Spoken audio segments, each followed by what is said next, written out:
салом тамошобинони азиз, хулосаи хабарҳои муҳими сешанбе 29 июни тоҷикистонро аз пойгоҳи хабарии бомдод бароятон пешкаш мекунем. шурӯъ мекунем аз як нигоҳи кӯтоҳ ба сархати хабари муҳими рӯз. дар ин барнома музокироти раҳбарони тоҷикистону қирғизистон 6 соат давом кард, вале бе имзои санад анҷом ёфт. додгоҳи Москва ҷавони тоҷикро барои латукуби скинхедҳо 2 моҳ ба ҳабс гирифт. дар Москва эмкунии муҳоҷирон аз коронавирус сар шуд. нархи як ваксина 1300 рубл. дар гузашти як раҳбари баландпӯяи дастгоҳи президент аз илтиҳоби шуш. яке аз шахсиятҳои обрӯманди Машчо қурбонии коронавирус шудааст. 5 соли ҳукми зиндони як сарбоз ва 2 бародар барои дуздӣ. боздошти 2 ҷавони тоҷик барои қочоқи ҳероин дар Красноярск. ва акнун тафсилоти хабарҳо.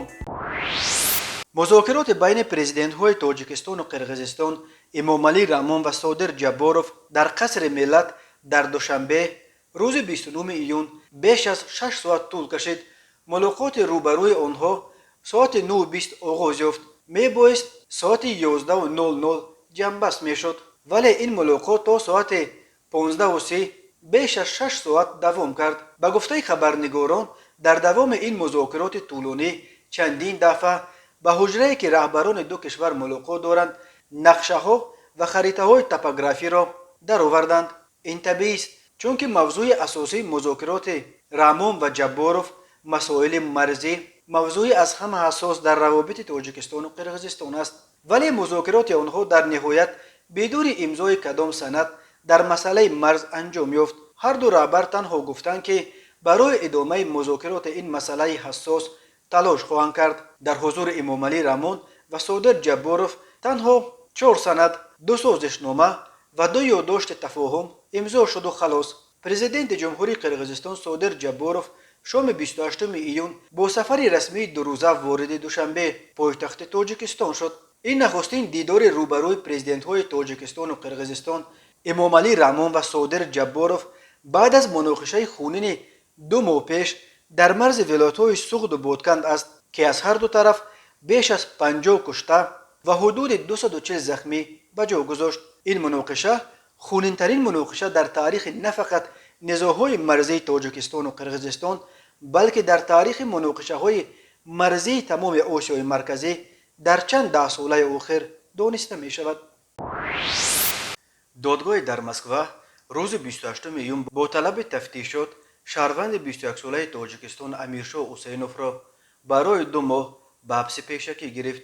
Амиршоҳ бар асоси моддаи 213 Кодекси ҷиноятии Русия ба авбошӣ муттаҳам мешавад ва ба ӯ ҷарима ба маблағи то 1 миллион рубл ва ё то 7 соли ҳукми зиндон таҳдид мекунад. вале дар сафорати Тоҷикистон дар Москва мегӯянд, барои ҳимоят аз ин шаҳрванди худ истодагарӣ хоҳанд кард.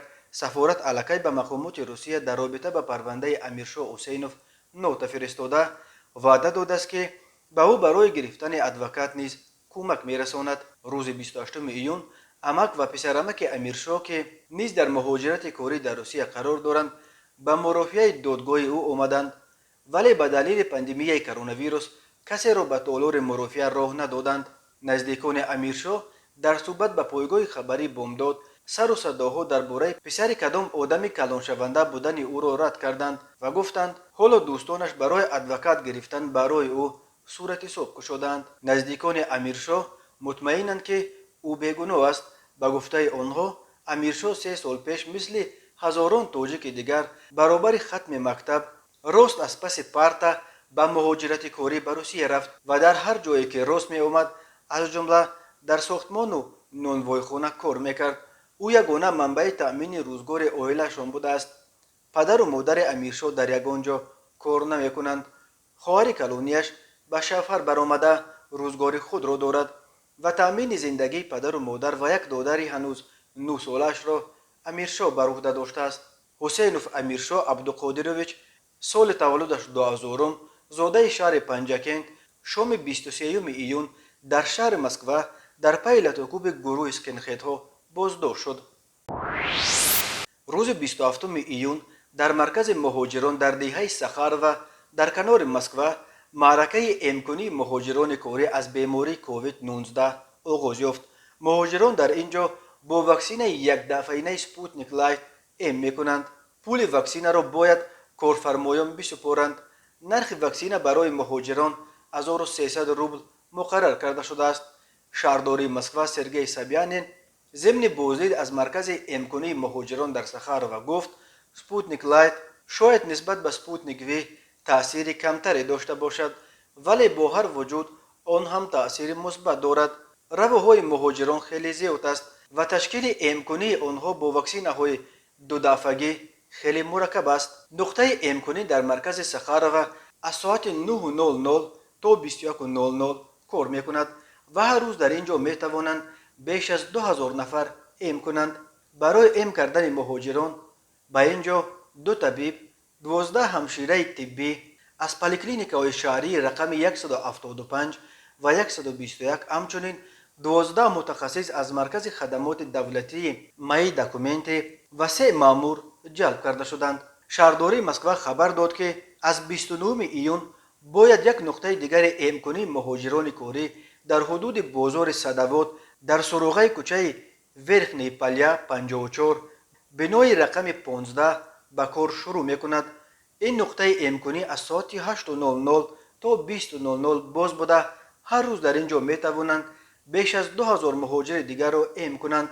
برای این 3 طبیب و 16 همشیره طبی از پلیکلینیک‌های شهری رقم 9، 19 و 109، 16 کارمند مای داکومنت و 4 مامور جلب شدند.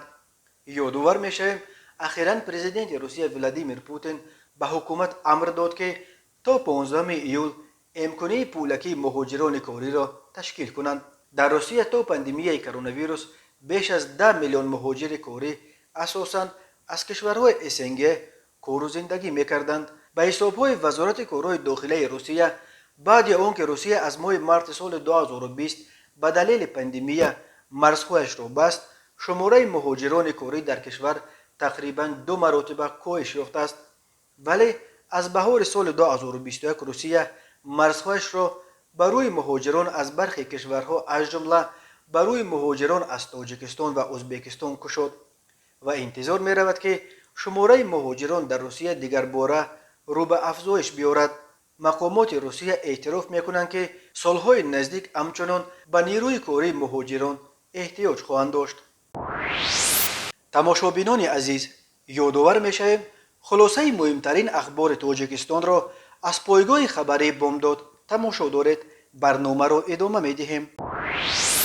رجب علی سیدولی زاده رهبر دیرکسیون ساختمان انشاءات حکومتی دستگاه اجرایی پرزیدنت تاجیکستان شب 28 و 29 ایون در بیمارستان بیماری‌های سرایتی شهر دوشنبه در سن 63 از بیماری مانند به کرونا ویروس یا التهاب شش وفات کرده است. منابع پایگاه خبری بامداد خبر دادند که جنازه سیدولی زاده را روز 29 ایون برای دفن به زادگاهش نویه دنغره بردند. رجب علی سیدولی زاده از موضع معروف به فابریکه مرغ نویه دنغره بود. سیدولی زاده بلندپایه‌ترین منصبدار در حکومت کنونی تاجیکستان است که قربانی موج نو کرونا ویروس یا التهاب شش شد. سیدولی زاده رجب علی 5 مارس سال 1958 در نویه دنغره به دنیا آمده. سال 1986 دانشکده پلی‌تکنیکی تاجیکستان را با اختصاص مهندس ساختمان ختم کرده است. او سالهای 2000 تا 2004 طول 5 سال در مهاجرت کاری در روسیه قرار داشت. از سال 2006 15 سال آخر در دیرکسیون ساختمانی دستگاه پرزیدنت کار میکرد و از جمله از 12 ینور سال 2017 در مقام رهبر این اداره. وزارت تندرستی تاجیکستان بعد قریب 6 ماه با اصرار رد کردن حالتهای نو کرونا ویروس در تاجیکستان روز 21 ایون بالاخره موج نو بیماری را در کشور تصدیق کرد و در 8 روز آخر درباره بیش از 150 مورد نو سرایت به کرونا ویروس خبر داد. ولی این وزارت از اول سال 2021 تا حال درباره یگان مورد هلاکت ساکنان از این ویروس خبر نداده است. این در حالی است که بنا به اطلاع منابع پایگاه خبری بامداد تنها در 10 روز آخر علاکه مرگ دست کم 9 نفر از شخصیت‌های معروف از کرونا ویروس و یا التهاب شش آشکار و رسانه‌ای شده است. روز 27 ایون در جماعت آبردان نویه مشچو قابل خوجه قابلوف رهبر سابق دستگاه حکومت این نویه را به خاک سپاریدند. به گفته منابع پایگاه خبری بامداد، قابل خوجه قابلوف در سن 64 از بیماری مانند به کرونا ویروس جان باخته است. استاد قابلوف یک شخصیت خیلی با آبرو بودند. به گفته نزدیکانش هنگام دمگیری در دوشنبه گرفتار شده چندین روز در بیمارستان شهر خوجند طبابت می گرفت. صبح یک شنبه وقتی از عالم رفت مقامات دستور داده بودند که جنازه را به خانه نبرده راست به قبرستان برده گورانند، ولی خویش و تبار رحمتی اصرار کردند که دلمون نمی شود، می خواهیم تابوتش از خانه خودش براید. نقل کرد یکی از همصحبتان بامداد. قابل خوجه قابلوف را یک نفر خیلی بانفوذ و آبرومند در مسجد می شناسند. از او 5 فرزند به یادگار ماند که همش معلومات عالی دارند. قابل خوجه قابلوف دوم ماه سال 1957 در شهر دوشنبه به دنیا آمده مکتب میانه رقم 3 را در نویه مشچو و سال 1978 رشته راهسازی دانشکده پلیتکنیکی تاجیکستان را با اختصاص مهندس اقتصادچی ساحه نقلیات ختم کرده است. او سالهای 2003 2008 و 2013 رهبر دستگاه رئیس نویه بود. پس از نفقه رفتن رهبر شورای سابقه داران حزب خلقی دموکراتی تاجیکستان در نویه مشچو به دوش گرفته بود. همین طور روز 29 ایون در دهه اتفاق جماعت زرگر نویه کوشانیان مایور حامیجان استایف یک کارمند سابقه دار ملیسه وادی وخش را به خاک سپاریدند. ژورنالیست سیررحمان نظریف خبر داد که مایور استایف از بیماری التهاب شش وفات کرده است. پلیس کشور کراسنویارسک روسیه با نشر یک ویدیو از بازداشت 2 شهروند تاجیکستان با اتهام قاچاق مواد مخدر خبر داد. مرکز مطبوعات سرریاست کارهای داخلی این منطقه گفت کارمندان ریاست مبارزه با قاچاق مواد مخدر در نتیجه کارکرد معلومات فوری معین کردند که 2 جوان زاده تاجیکستان سالهای تولدشان 1994 و 2000 که در شهر کراسنویارسک اجاره می نشستند در منزلهای خود مخفیگاه مواد مخدر درست کرده هیروئین را توسط مسنجرها می فروشند. هر 2 جوان تاجیک را در یک عملیات مخصوص با کمک واحد گرام دستگیر کردند. هنگام گفتگو از ماشین فولکسواگن که دستگیر شده ها با آن حرکت می کردند 190 بسته مواد مخدر یافت شد. 470 بسته دیگر از مخفیگاه در انبار خانه اجاره یکی از گمانبر شونده ها و 80 بسته دیگر آماده برای فروش از یک مخفیگاه در مرکز شهر یافت و مصادره کرده شد. کارمندان مقامات کارهای داخلی در مجموع 720 گرم هیروئین را که قیمتش در بازار سیاه نزدیک 2 میلیون روبل را تشکیل میدهد مصادره کردند. گفته می شود در اطلاعیه رسمی پلیس کراسنویارسک هر 2 جوان تاجیک را به حبس پیشکی گرفتند. نسبت به این 2 شهروند تاجیکستان با اتهام قصد فروش مواد مخدر پرونده جنایتی گشودند. با آنها بر اساس قسم 4 ماده 228 کودکس جنایتی روسیه تا 20 سال زندان تهدید میکند. تاجیکستان که با افغانستان منبع اساسی تولید هیروئین، افیون و حشیش دنیا 1370 کیلومتر مرز مشترک دارد، به یک مسیر عمده قاچاق مواد مخدر افغانی تبدیل یافته است. حالا در روسیه تقریباً 8000 شهروند تاجیکستان در بازداشت یا زندان قرار دارند. تقریباً 30% آنها بنا به حسابها با جرم قاچاق مواد مخدر پشت پنجره افتادند. به شعبه وزارت کارهای داخله در نویه خوولینگ با عریضه مرد 67 ساله ساکن امین نویه مراجعت نموده است که ماه ایون سال 2021 تخمینا ساعت 22:30 شخصان نامعلوم با راه پنهانی به خانه استقامتیش در آمده از آنجا تجهیزات چوببری را دزدیده از جای حادثه غیب زدند. ضرری رسانیده شده 5200 سامانی را تشکیل می‌دهد. مرکز مطبوعات وزارت کارهای داخلی تاجیکستان خبر داد که هنگام گذرانیدن چاره‌بینی‌های اپراتیوی جستجویی از جانب کارمندان میلیسیا مرد 33 ساله ساکن امین نویه که پیش با ماده 244 قسم 1 کودکس جنایتی جمهوری تاجیکستان صادر شده است. با گمان صادر نمودن جنایت دزدی دستگیر کرده شده. از روی این حادثه تفتیشات ادامه دارد. دادگاه حربی گرنیزون دوشنبه خدمتچی حربی قسم حربی 0810 وزارت مدافع جمهوری تاجیکستان یادگاروف شاهین بهرومویچ و دو برادر منصوروف اکبر مرودعلیویچ و منصوروف ابوبکر مرودعلیویچ را بر اساس بندهای ب و گ قسم دوم ماده 244 کودکس جنایتی تاجیکستان در دزدی مال و ملک یک شهروند گناهکار شناخته هر کدام آنها را 5 سالی حکم زندان داد. مرکز مطبوعات دادستانی کل تاجیکستان گفت این سه نفر حکم خود را در کلونی نظامش پرزور ادا خواهند کرد. حکم سرباز و دو برادر هنوز روز 12 اپریل صادر شده است، ولی تفصیلاتش را دادستانی کل تنها روز 29 ایون نشر کرد. بنا این منبع سنه 9 ینور سال 2021 خدمتچی حربی قسم حربی 0810 وزارت مدافع جمهوری تاجیکستان یادگاروف شاهین بهرومویچ با رفیقانش منصوروف اکبر مرودعلیویچ و منصوروف ابوبکر مرودعلیویچ واخورده برای صادر نمودن جنایت دزدی مصلحت پیشکی نمودند.